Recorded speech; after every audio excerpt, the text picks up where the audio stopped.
What is up, everybody? This is Corey James of Carbonstone, and you are listening to Beyond the Breakdown with Six Scars.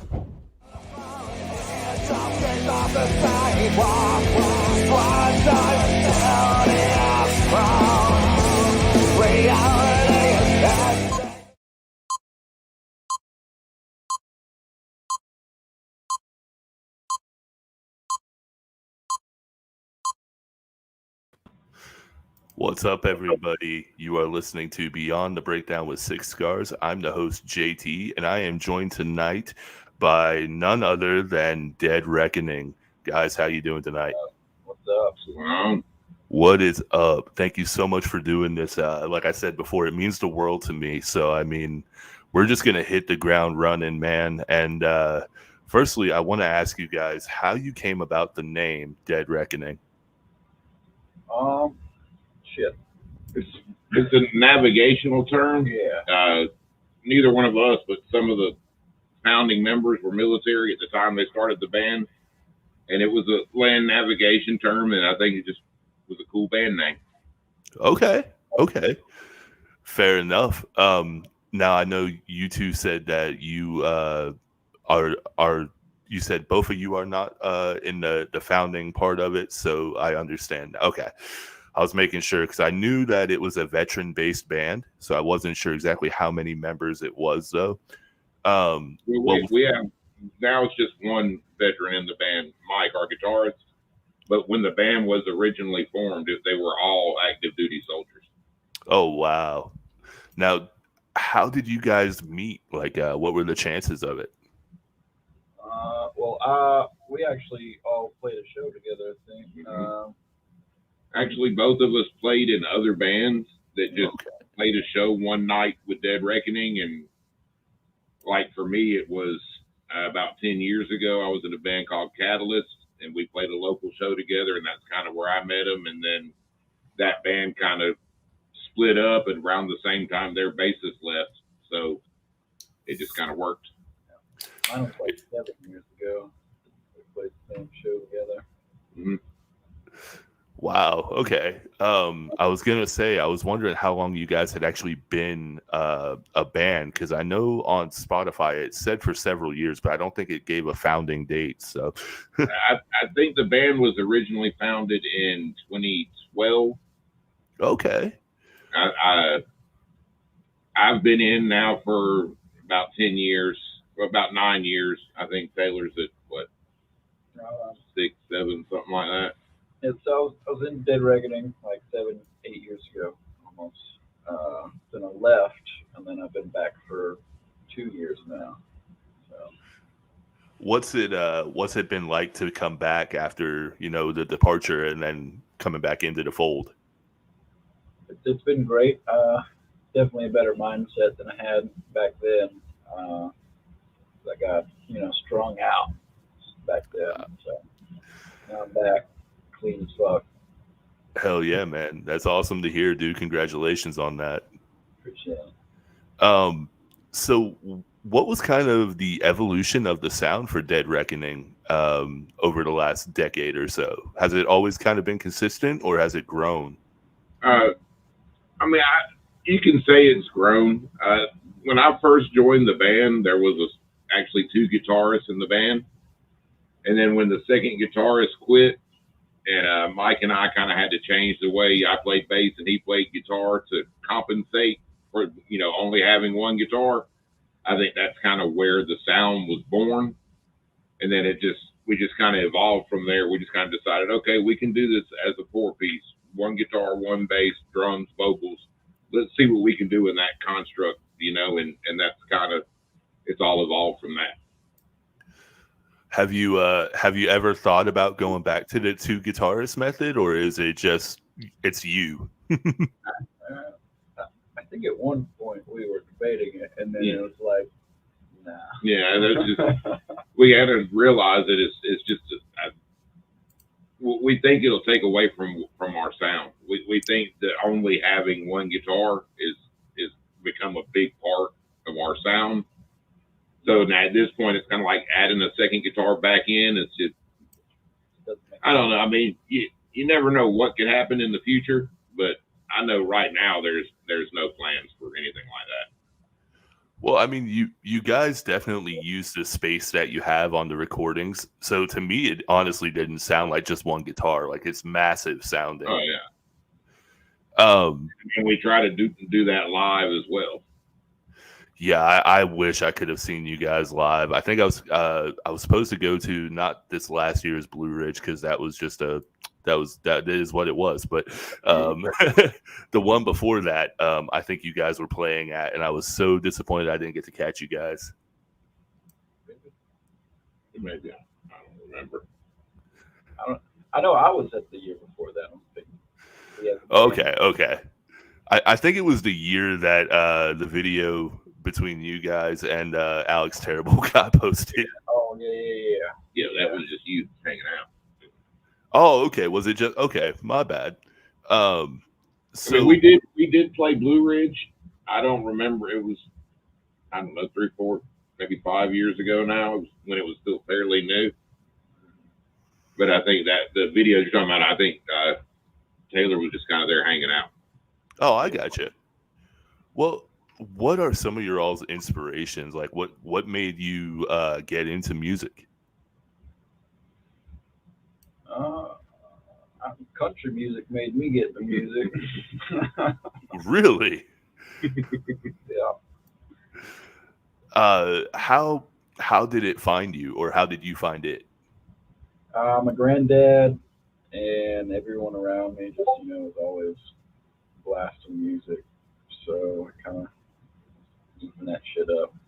I loved it. And then would, replicate it, just try to do it by myself. And then turn, like, of course, there's all, like, the classic bands my granddad listened to as well. And then I was like, yeah, I like it. And then I still like it. I'm a country music fan. So does that mean there's a country album down the road for you to be released? I wish. Maybe for him. Not for the rest of us. Is it gonna be the black boy and the tall boys? Now, how about you? What was your kind of way to find music? Oddly, for me, I was a little kid and went to like a county fair and heard live music for the first time and heard bass, and I was just, holy shit, I've got to do that. And it's kind of just been that ever since. Did you ever deviate? Because like I tried learning bass years ago, and I was like, my God, this is hard.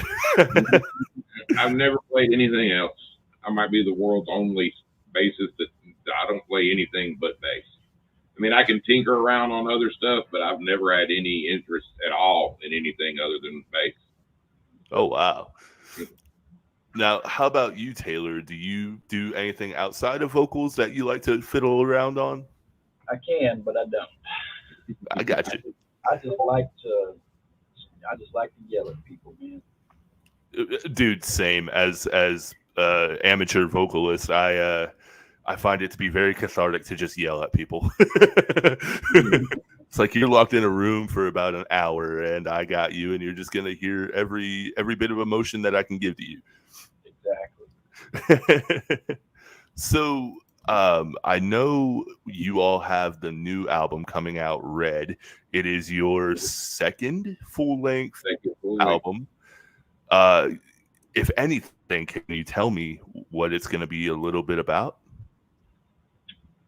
About a lot of stuff, really. Yeah, it's a vast list. Yeah. It's actually kind of cool because I wrote the lyrics for half the songs and he wrote the lyrics for half the songs. Oh, so wow. We've kind of got this whole little duality thing going that I think kind of gives it a, what's the word? It's up and down. It's not just one thing all the way through. It's set up to be kind of like a ride. Yeah. It gives you, like you said, that roller coaster vibe where you're not exactly sure of the tone for it. Right. So definitely a roller coaster. And that comes out May 3rd, I do believe. Exactly. Yeah, a week from today. What was the recording progress like for that, and what was it like to finally get that mix and master in your hands and hear it completely? Well, Mike, our guitarist, he does all our producing. We actually have our own studio that we set up, so we can kind of take our time because we're not paying for studio time. And so we've actually been working on writing and recording this album for about 3 years now, just in between tours and other stuff like that. So it's actually a huge relief to finally be saying, hey, it comes out in a week, we're done with it. Yeah. Absolutely. I know everybody else I've interviewed that had an album getting ready to come out or had just came out, they said there was this, like you said, this huge wave of relief, because it's like, you know, you can kind of breathe a little bit. Mm-hmm. You're not in that full mode on where it's just like, you know, I gotta do this, I gotta do this, I gotta do this. And then I know you guys are also unsigned, so I know you all know all about the grind of getting yourselves out there. And I mean, in the last decade, how do you think that has changed for you all to be able to interact and get the word out about Dead Reckoning? Your thing, really. I mean, it's just really more mass posting, you know, just doing shit that you think will, you know, get sent this way. And if that doesn't work, try a different approach to it. I'm all about just mass everything. I don't give a fuck how many times you see it. Mm-hmm. You're gonna fucking see it. And you got to kind of start trying to learn how to play the algorithms. Yeah. Algorithms suck. I do a lot of like just learning about a certain algorithm, and I try to like take that, and I'm like, okay, I'm gonna try to beat this thing. You know? It's one of the trickier things too, because when you think that you're doing good in the algorithm, it'll be like, you know what, fuck you, I'm actually just gonna take you away from everybody's feed and shadow ban you. Mm-hmm. But then it will respond with, you're not posting enough. Yeah.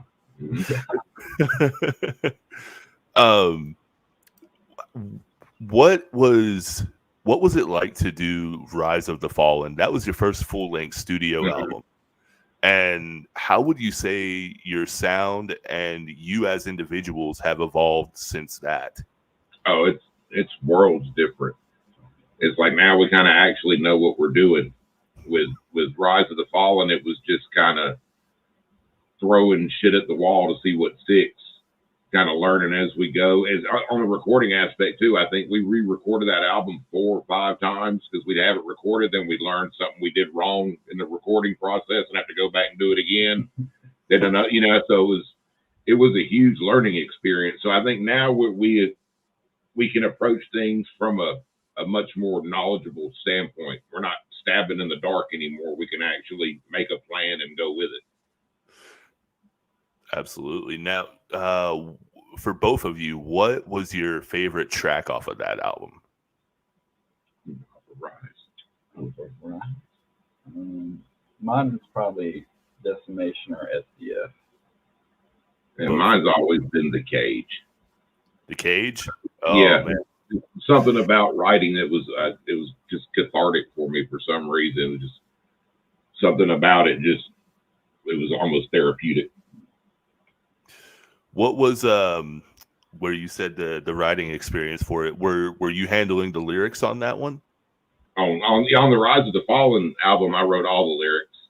Oh wow! Yeah, and then basically, I'd already started writing all the lyrics for the Red album, but then when Taylor came back, he was like, "I've got all these lyrical ideas." So I was like, "Well, I've already written half the album, so here you go. You write the other half." And that's kind of how that all came about. What's it like having that other partner to bounce things off of? Is it you know, chaotic at times? I don't think so. Chaotic. Yeah. It's kind of like we like each other's writing. Mm-hmm. You know? Like both of our ideas form into one of. Yeah, it flows pretty smoothly. Yeah. Like, there's not a lot of arguments or disagreements or anything like that. It's just we give each other notes, and of course he's gonna, he's the one singing it. So whatever I write, he's gonna have, different things he wants to do. But I'm so used to writing lyrics, he's gonna, I'm gonna look at his and let's try this or this or this kind of thing. And it actually, the process works pretty smoothly. We haven't really had any problems with it. Okay. I've talked to some people not on the podcast but off air, and they say sometimes it can be a little challenging working on lyrics with another partner because sometimes they don't want to accept the vision of the other person. And so it's really cool to hear that you guys have that, just kind of that gelling together, and then it makes a beautiful thing. It really does. We don't typically have the same vision. It's we might disagree certain details of how to say it or how to get there, but I don't think we've ever had a different vision of what we were looking for in the final product. Yeah, and we've always been the same page on that one. That's a rarity, man. I've done a lot of collaborations, and sometimes it's not always the artistic vision that you end up envisioning it being, but once it gets there, it's very cathartic to hear and to see. I know you guys have toured, massively. So this next question is going to be kind of just narrowed down to like the most recent part of touring, but what has some of the highlights of the tours been as of late? Well, I mean, for me, getting to play at the Whiskey in Hollywood, that was kind of a check off. We're the same on that one because there's so much history in that venue. Like, it was just the nostalgia of being there. Oh man, yeah, I could only imagine what it was like to get to be there and play. There's, like you said, there's so much history there, and then getting to etch your name into that history book, man. Yeah, that's pretty wild. That's pretty wild. Yeah, absolutely. What have some of the the challenges of touring been? Maybe not right now, but just over the years in general. What have some of the challenges been? The van breaking down. Yeah. Oh man. I mean, really, most of our challenges have just come with vehicle issues and having to figure out a way to get the thing back on the road. That's really been about the only major difficulties. I mean, you got stuff like, people don't want to pay you what they agreed to pay you. And you got all that kind of little shit that you're always going to have to deal with. But, and I guess for me, it would be like the change from like having my diet at home and then having to switch my diet on the road. That part sucks. Are you a little bit more on the healthier side at home? Yeah. So at home, I eat like a fuck ton. The road, I can't do that, or I'll throw up on stage, man. I completely get that. I know some other people I've talked to, they've said that, like you said, if you eat too much, you'll throw up on stage. But then, like, it also, depending on what you eat, can constrict your vocals. Yeah, so got to cut out a lot of dairy when we go on tour. Got to, protect my vocals a little better while we're on tour. Well, while we're on the topic of vocals, what is it like, putting your vocals to the test as much as you do? Like, is there ever that wear and tear that you feel on it, or? Honest, like sometimes I'll be like, okay, I'm not gonna go like as loud tonight, or I'm not gonna go as crazy tonight. But it's never like I can't do this because I'm hurting. Damn. I pride myself in taking so much care of my voice that I can do this every night, no problem. Dude, that's insane, man. Because like I said, I'm an amateur over here, but it's just like knowing that people do what you do every day, day in and day out, and like no issue whatsoever. It amazes me. So it's like, I know it's a science. It really is, of how to take care of it. So like, forgive me. The only time like I'll have like a real issue is if like we play a place that allows smoking inside the venue. That fucks me up for like a solid minute, bro. Well, yeah, it's like that the shift in the atmosphere. It doesn't register with the vocals at first, and like you said, man, it can fuck you up, and it can almost ruin your night if you're not careful. Yeah, that's why I make sure like most of the time I have like my vocal inhaler. So I'll do like 15-minute sessions, like in the back, before a show, after a show, just depends on like when I feel like I need it. So I know your all stage presence is massive, and there is, this undeniable energy. And what is it like for you all when you take the stage? Like what's going through your heads? Calm down. I get a lot of anxiety before I even get on the stage. So I don't know, I have like a social anxiety thing. But as soon as I run up onto the stage, it all goes away. Like once the show starts, it's on, and it's a high that you can't match. I think for me, I get the adrenaline gets pumping so hard, so quick. The second we get going, that it's like I've got to. Okay, calm down. We got to do this for an hour. Yeah. Breathe. Pace yourself. I'd say it's very easy to get full on and then gas yourself out within a few songs if you're not careful because of the adrenaline. Many times. Now I know you had just made mention of anxiety, and if it's okay with you, I'll take it to just a little serious of a tone, because that is kind of what the podcast is about. But dealing with anxieties, and then not only being in a band but being a national touring band, what has that been like for both of you all? Shit. I think we're lucky, yeah, because we're like a family. Kind of everybody in the band, we've all kind of got our own little shit, but we're all accepting of each other's shit.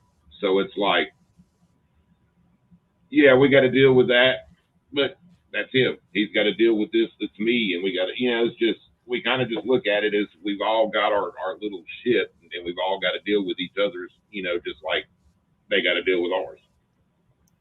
That's, man, I love the camaraderie that I get from you guys, because that's like I said, man, that's rare.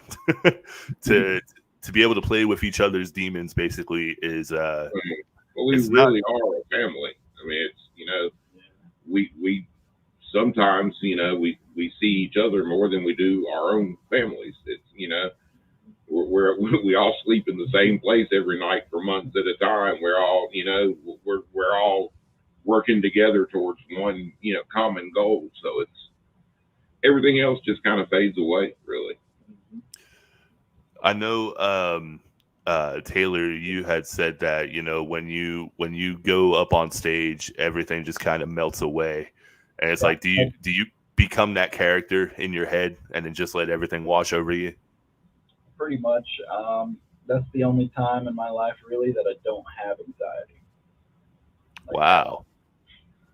Wow, that's crazy to hear, because I struggle with anxiety, and it's like I once I get on the stage or at practice or whatever, it's like, all right, I can take a breath, but then it's like it still creeps in. It's like, oh, did that sound okay? Like I'm working on not being my worst critic. Well, you have to be your own critic, because that's the only thing that matters is your own opinion. But at the same time, you got to have fun. Yeah. If you're not having fun, nobody's having fun. Yeah. And I completely agree on that one. And going back to the stage presence, like I said, where you guys have such high energy, what is it that you want the crowd to take away at the end of the night, like after seeing a Dead Reckoning show? I want them to show up and be like, holy fuck, this is the best show I've seen. Oh yeah. I want, times are really tough for a lot of people right now. And so I want, at the end of the show that every single person in the crowd is like, I'm completely okay with every dollar that I had to spend for this experience. I got, and that's kind of, I want to make sure everybody gets their money's worth because we're so honored that, because we get it. We broke ass motherfuckers too. So we're so honored that people will choose to spend their hard earned money to come watch us play. We want to make damn sure they get, what it's worth for them. Yeah. No, definitely. I know I've seen the footage from your shows, and it gets pretty crazy.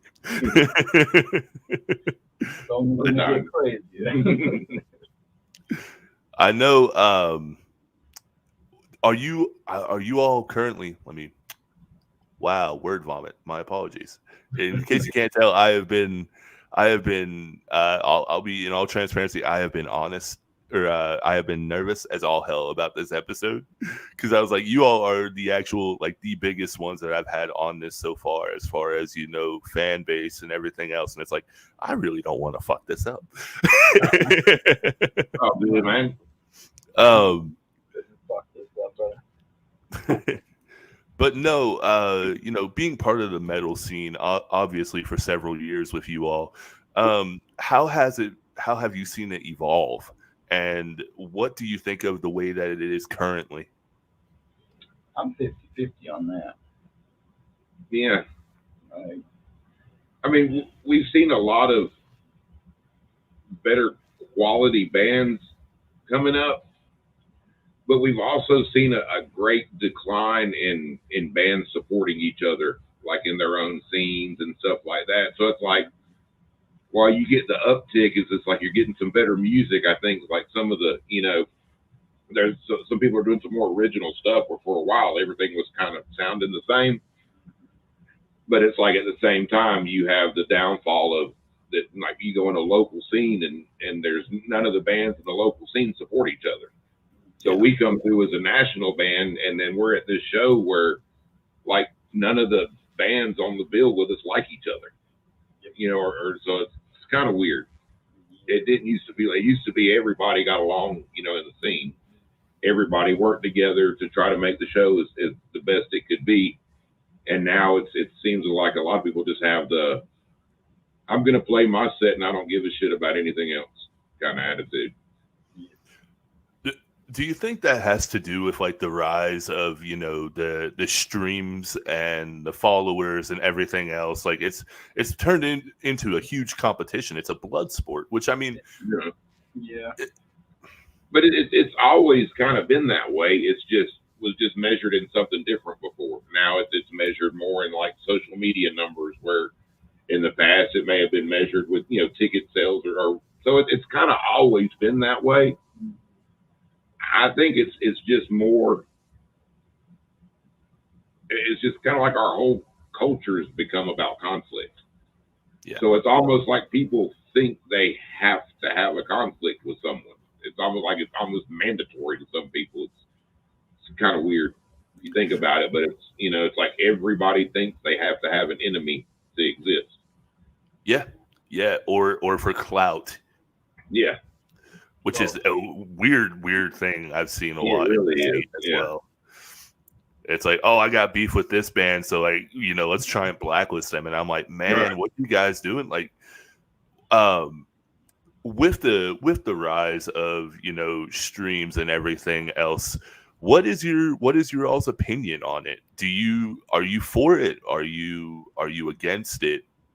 It's 50-50. It's cool because everybody can get music for free, but it sucks because you can't make any money making music now.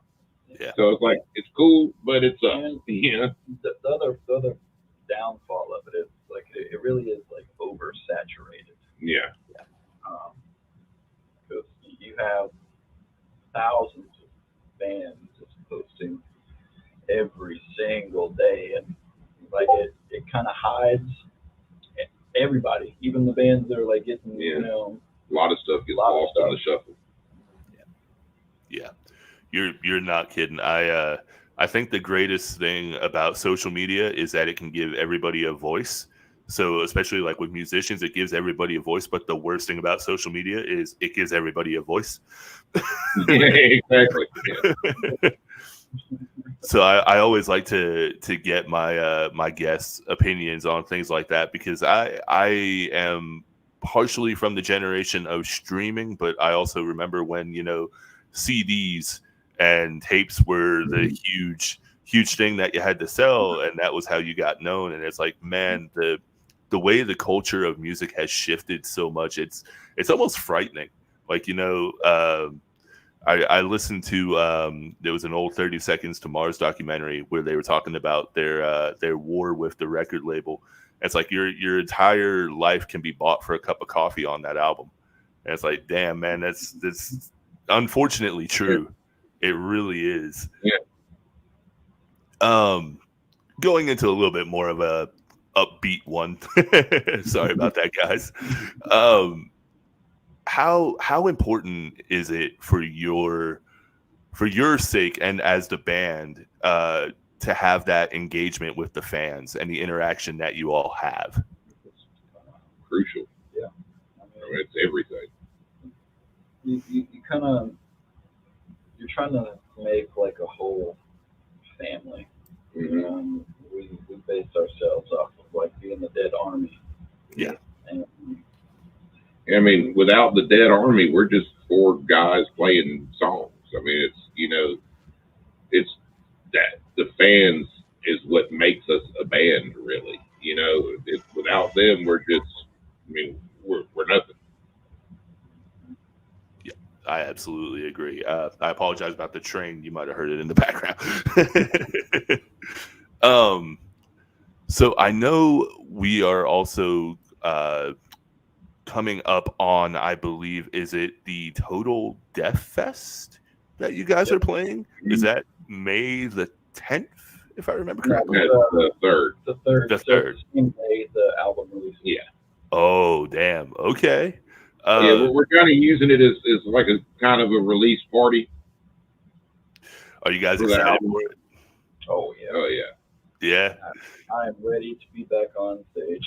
definitely. Now, how long has it been since your all's last show? October, no, yeah.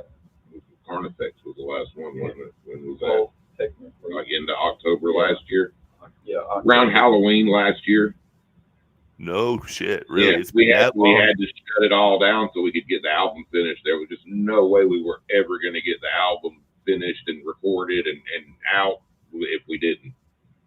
But we go back out on a full tour into June, I think. Yeah. So we'll be out for an extended period come the end of June. Now, if I remember correctly, the tour you guys had last from October and before, that was a pretty extensive one too, wasn't it? Yeah, 120 days. Damn. Yep. So you have the album release and that same show coming up. Man, how many of the new songs are you guys gonna play? A good bit of them. I want to say 6 or 7 of them, somewhere in that range. That's gonna be awesome. And speaking of new songs, I want to ask you guys, what was the thought process behind Break Me? So I wrote it about my dad. You know, he's a piece of shit. You know, and like, you know, growing up, you know, he basically, you know, force fed the addiction, and kind of wanted to write something of like, it won't break me. Damn, man. I know it's an emotional video. It really is. It was a hard one to make. Yeah, It really was. My actual son played as young version of me in the video. Oh wow. Yeah. Okay. So just I got to ask you, what was it like to see that? Like, I try, you know, I've always tried to, you know, hold back those emotions in public settings, but it was rough. yeah. And Another little factoid about us is almost every one of our videos has got some of our kids in it somewhere. Oh wow! Yeah, like every one of them has got. I think except for maybe the very first one, all the rest of them have. If it's not our whole family's walking down the street or so, it's just all of our kids are in our videos. That's awesome, dude. You're not kidding about being an entire family, you know? Yeah. So I know, you know, what has it been for your all's personal journey to get to where you are at now? Did you all ever see it going this way? It was more of a clinging to type of faith, I guess. I think so. Yeah. Not like a religious faith, but like faith in all of us. Like we're gonna see it through, and if we don't, oh well. Yeah. I get that. Yeah. I know for me, music has truly been a lifesaver at times, because it's like, you know, there's times when I felt like I just wouldn't be able to really find my way in this world. And it's like, you know, music was there for me when nobody else was. And so because of that, I decided to devote my life to it, basically. And I feel like you all are kind of in that same boat. Mm-hmm. With that being said, you know, if you could talk to the younger version of yourself right now from where you are currently, what would you say to him? I think I said something on this on another interview of the same question. I would tell myself to do it exactly how you did it. Really? Don't change it. I think I just tell myself, don't give up. You know, it's going to get really bleak, you know, here and there, but eventually we'll get out of it. Yeah. Now, I would, slip myself the winning lottery numbers, but I would say don't change anything else. Invest in that Powerball from 2012, you dumbass. No, I get that completely. So outside of Dead Reckoning, like I want to know a little bit about you all. Like, what are your hobbies? What are your interests? I'm a chef. Yeah, and I'm a carpenter. Yeah, we both still work regular day jobs when we're not on the road. Yeah. So what's it like kind of balancing? Like, I know it's a balancing act anyway, but I mean, what's that like? For me, it's pretty easy. I work for 3 days a week. So. Oh well, I mean, yeah. If you're used to it, then it's not bad, I suppose. Yeah. It works out pretty good for me because I mean the company I work for is cool with me going on the road. So I mean I'll work full time, literally all the way up until the day we leave, and then I'll go right back the day we get back. So oh man. Yeah. Does it ever is it just muscle memory at this point, or does it take you a day to get back into the groove of things? Nah, for the carpentry stuff, it's just I don't have to think too much about it anymore. I've been doing it for so long that it's just okay. I'm going to cut this and nail it over there now. Okay, I'm going to cut this food and place it on the dish. So, aside from what you all do professionally, like what's your downtime look like? Like, is it just always the band, or is it movies? Is it listening to other music? These last few weeks, it's been all band just to get the album done. But I don't know. Aside from the band, I'm either sitting right here playing video games or I'm watching Marvel movies. You just spoke my language right there with those two things, man. I'm a diehard Marvel fan and also diehard video game fan. So what are you playing currently? Right now I've been going back on, the Fallout series and stuff like that because the TV series dropped. So I've been playing a lot of the old ones again. I think my favorite was probably New Vegas, man.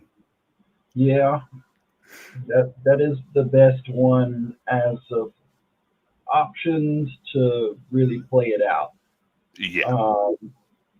Fallout 4, best graphics. Oh yeah. And we don't really talk about 76. No. I'm guessing it is Danny D from your Dead Reckoning page. He says, I'm playing Grounded. That's actually probably Mike, our guitarist. Oh, okay. Yep. It's always cool getting to know the people behind the music. I always like to ask them what their interests and things are, and it's, you know, I know we're coming up on, I think, close to 50 minutes, so I'll only take a few more minutes of your time. But tell everybody where they can find you at. Shit. Everywhere. Spotify, iTunes, every major platform. Yeah, we're on Facebook, we are there. Instagram, Twitter, or X, I guess it is now. We don't really use Twitter anymore, I Oh, guess. okay. I don't know. But you can still find us there. Yeah, we're still there. If you use Twitter, you know. And the music's on all streaming platforms. Whatever you use, it's on there.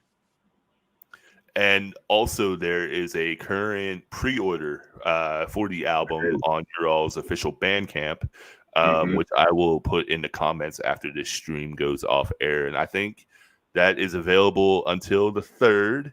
And then if I remember correctly, each one was getting signed and numbered?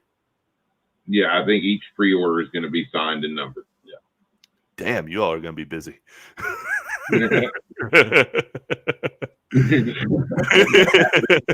Line and just keep passing them down. Hey, if they make us busy, that's okay with us. It's all right. Right? Yeah, you're like, I'll take, you know, arthritis for. Hey, I'm gonna have it anyways from, you know, playing video games. I play on mouse and keyboard. So. Well, guys, I want to say truly, man, thank you so much for doing this. Thanks for having us, man.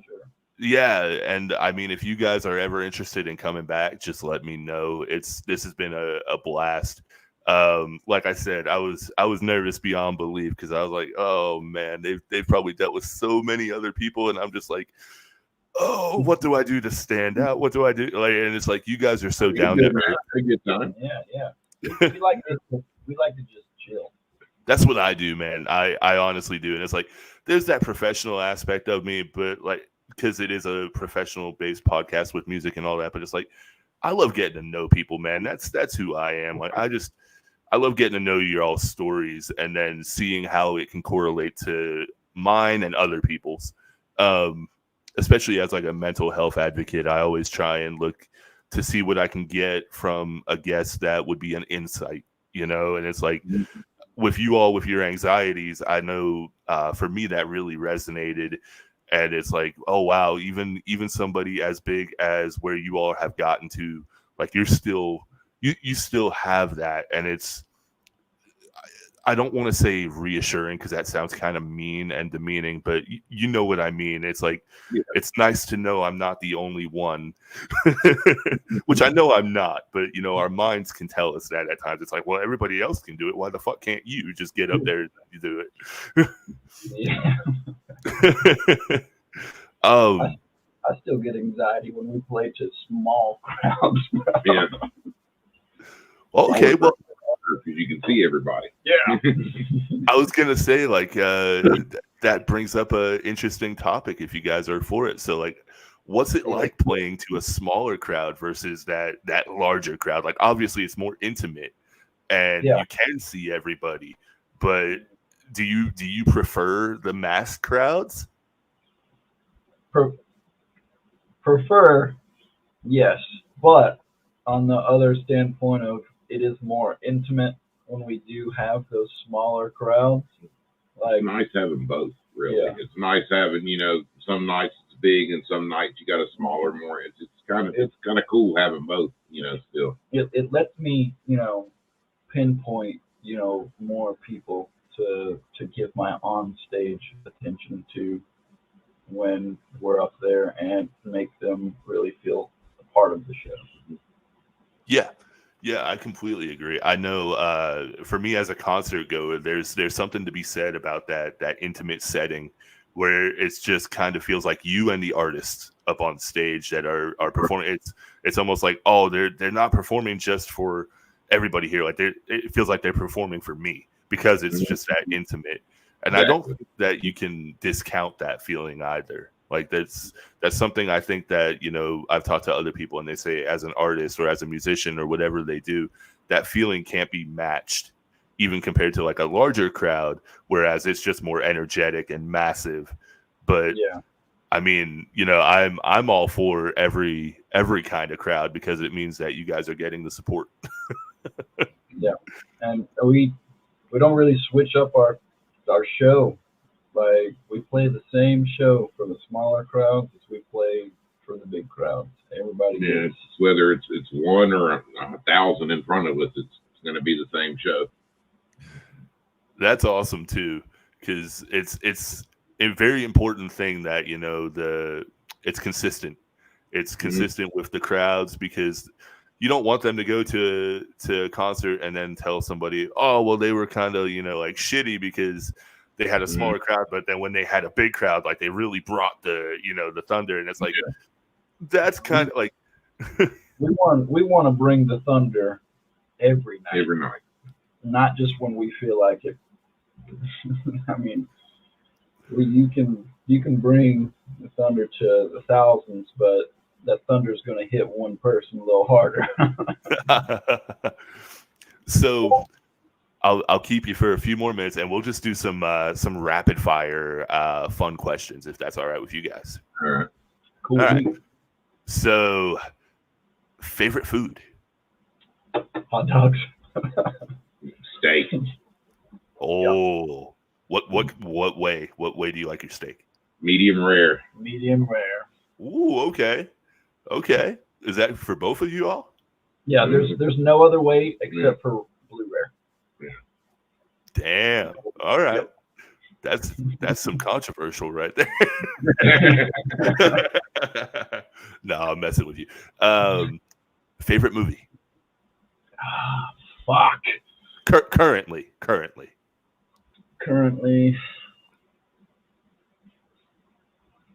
Thor Ragnarok. Yes. Yeah. I don't even remember the last time I watched a movie. Oh wow. It was 1980. I'll go with my go-to. My favorite movie since I was a kid has always been Goonies. So I guess I'll stick with that one. I don't really watch movies. I don't have the attention span for movies. Yeah. If I watch a movie, it's kind of in like 3 or 4 sittings because I just can't stay focused on one thing that long. Oh wow. I will watch the whole timeline of Marvel once a month in one go. God, you need like a medal for that right there, man. Okay. So how do you feel about the current phase of Marvel then? I want to say that I did not like the last movie as much, but I can see where it's going, so I can still be like, I'm gonna enjoy this. Yeah, I think maybe you'll agree with me, but I think that we're both pretty stoked for Deadpool and Wolverine. I am indeed. It comes out on my birthday, and I was like, this is just a perfect birthday present. Like, you know, Hugh Jackman, R-rated Wolverine with Deadpool. Like, sign me up and take my money. For sure.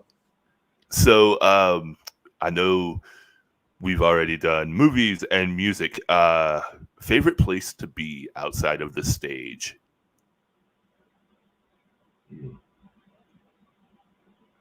Honestly, I'd rather be up in the mountains in a cabin.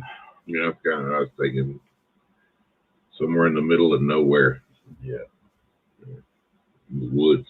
It's Off just the grid. comfortable. Go outside in the morning and enjoy a nice cup of coffee. Feel nature. Yep. Mm-hmm. All right. Well, one last question, and that is, if you guys could create your own super band, who would it be? Super band, huh? You got, like, let's say, including you, 4 members. Fuck. It would be that super if we were in it. Yeah. Oh, hey now. Whoa. I think you got to go with Corey Taylor on vocals. Yeah. Because he's going to have the range to do anything you might possibly want to do. Oh, yeah.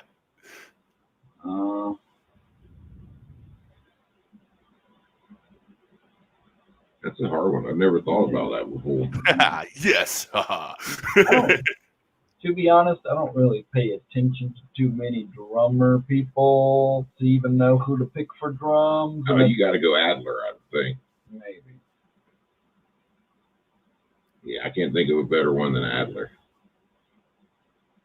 I mean, I pretty much pay attention to vocalists, and if it's not a vocalist, then I'll pay attention to country music.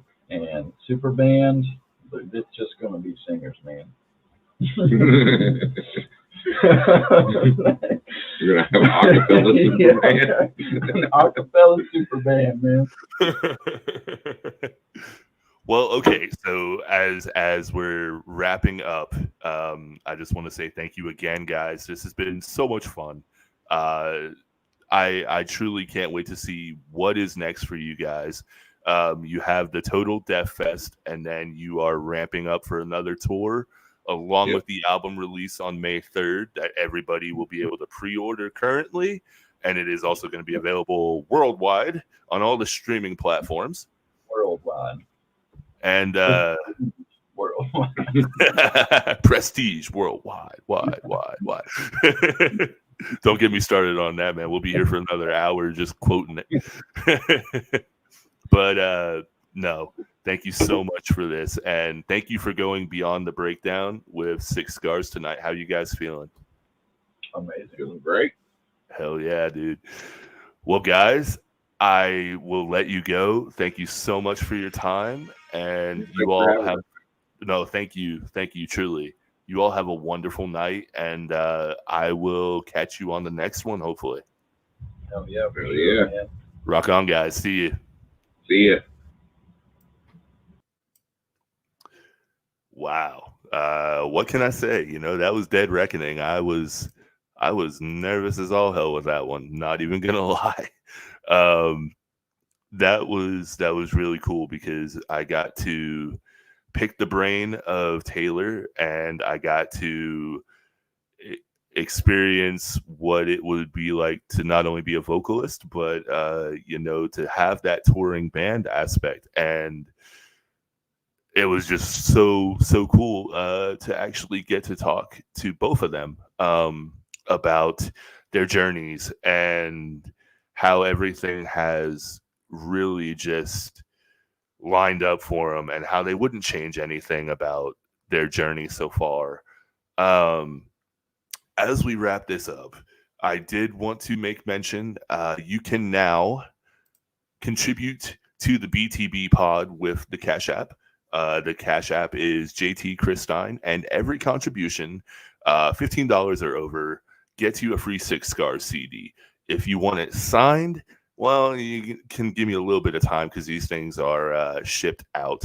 I don't have them on hand, but everything $15 or over gets you a free Six Scars CD. You can follow the BTB podcast at linktr.ee/BTB pod 6 scars. And then you can now find me on Twitch. This was the very first stream that you can catch live on Twitch right now at twitch.tv/BTB pod. The audio might have sounded a little bit different. We've had some interesting weather over here tonight, and it's been a little hectic, but I want to say thank you for going beyond the breakdown with Six Scars. I'm JT, and I cannot wait to catch you all on the next one. Be kind to yourselves. Be kind to others. See ya.